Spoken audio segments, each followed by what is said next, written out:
Okay, here's the Nike Metcon 1 OG for the 10th anniversary of the release of the Nike Metcon shoe. Nike has basically re-released the Metcon 1.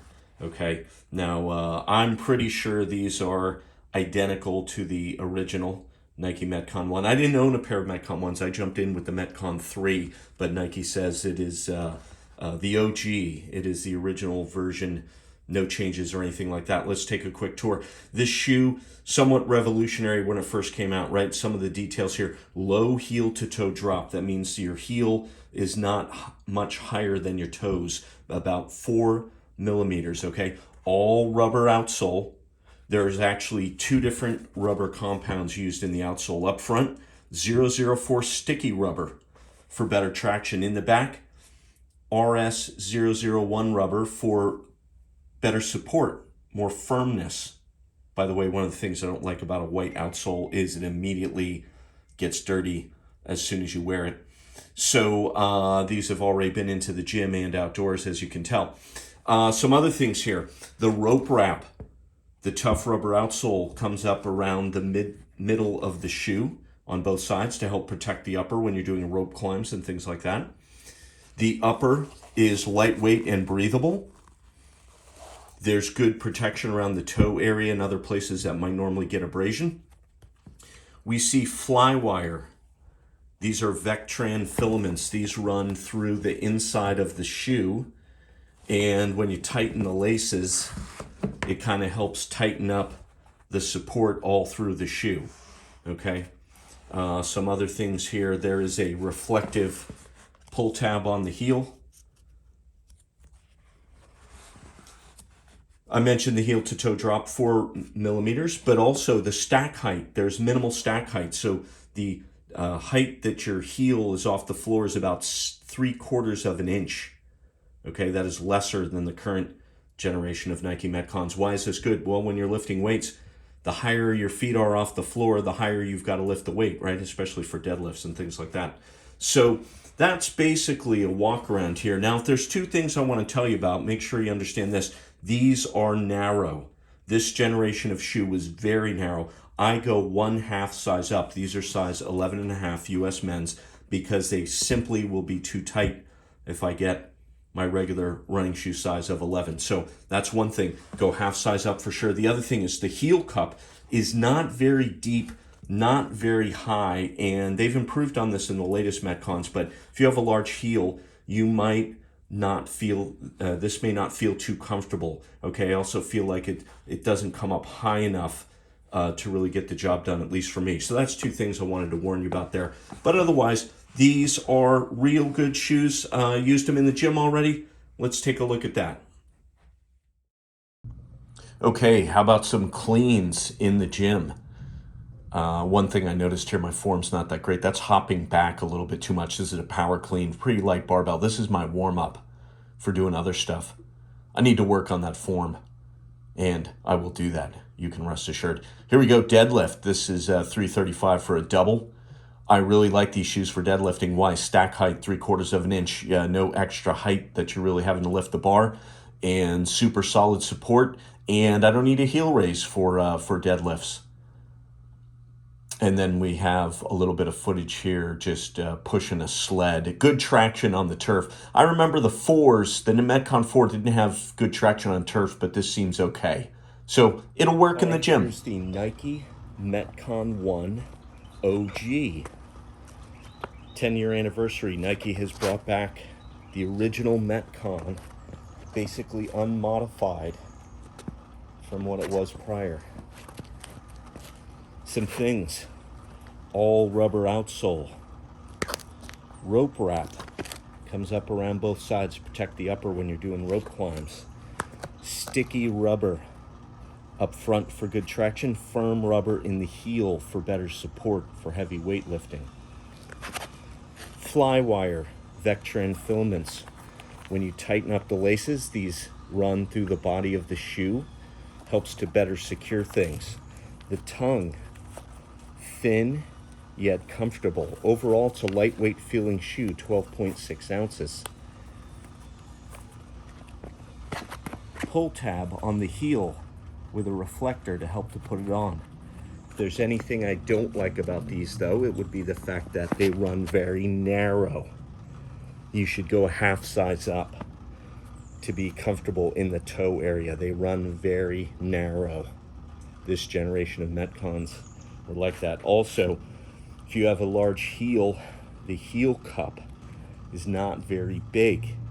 You will get the sensation of your heel slipping out of the shoe possibly. The newer Metcons are much better in that regard.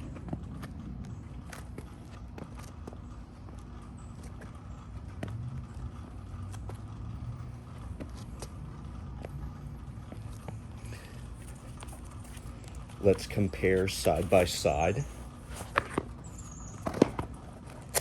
with the Nike Metcon 9.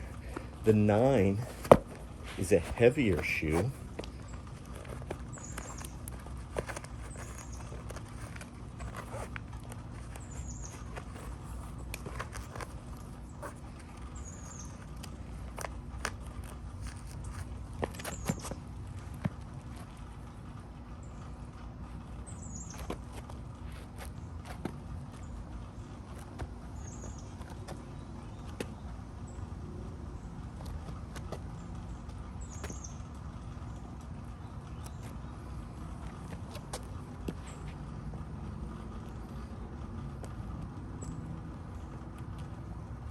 Nine feels like it has slightly more cushion.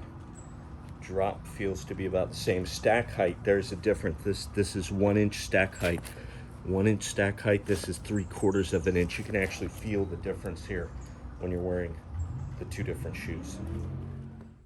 Let's also compare these to the Nike Metcon 9. Just show you side by side so you can get a good look. 12.6 ounces. This is a lot lighter than the 14.9 ounce Metcon 9. Metcon 9 has the rope wrap, of course. Different style. Bigger, especially on this side. Look at that. Huge. Right? Controversial feature. Looks okay, I guess. Kind of weird. The heel in these very stiff. I would say stiffer than what's in the Metcon 1. Although this by no means is a mushy heel, not by a long shot. Okay, both shoes are minimal cushion. You can see from the outsole, both are all rubber. Very good traction in these, all kinds of surface. That goes for both shoes.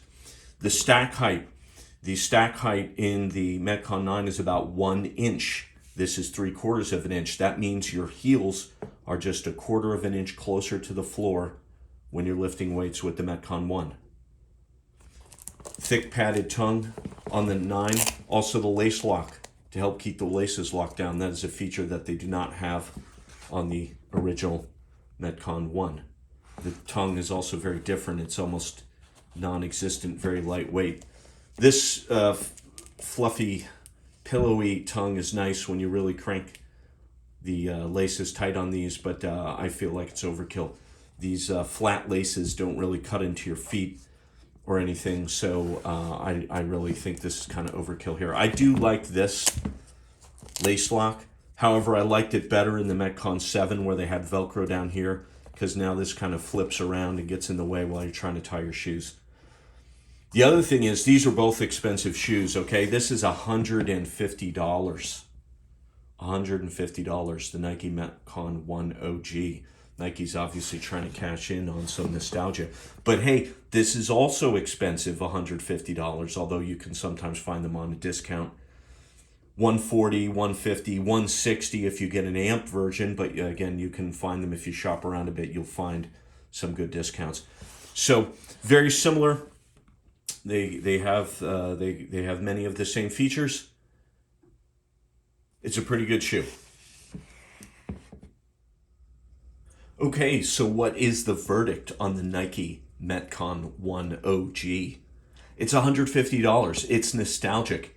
It is a fully functional Metcon shoe.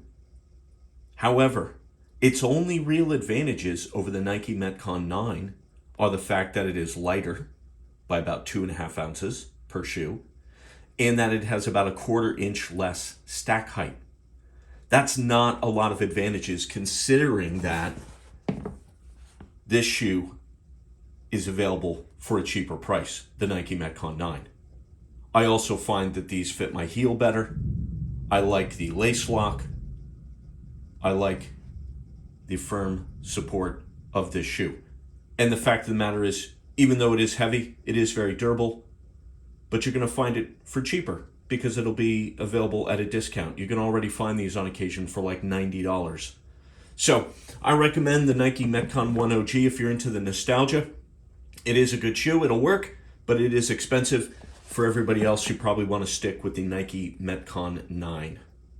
Be on the lookout for more shoe reviews. Thank you.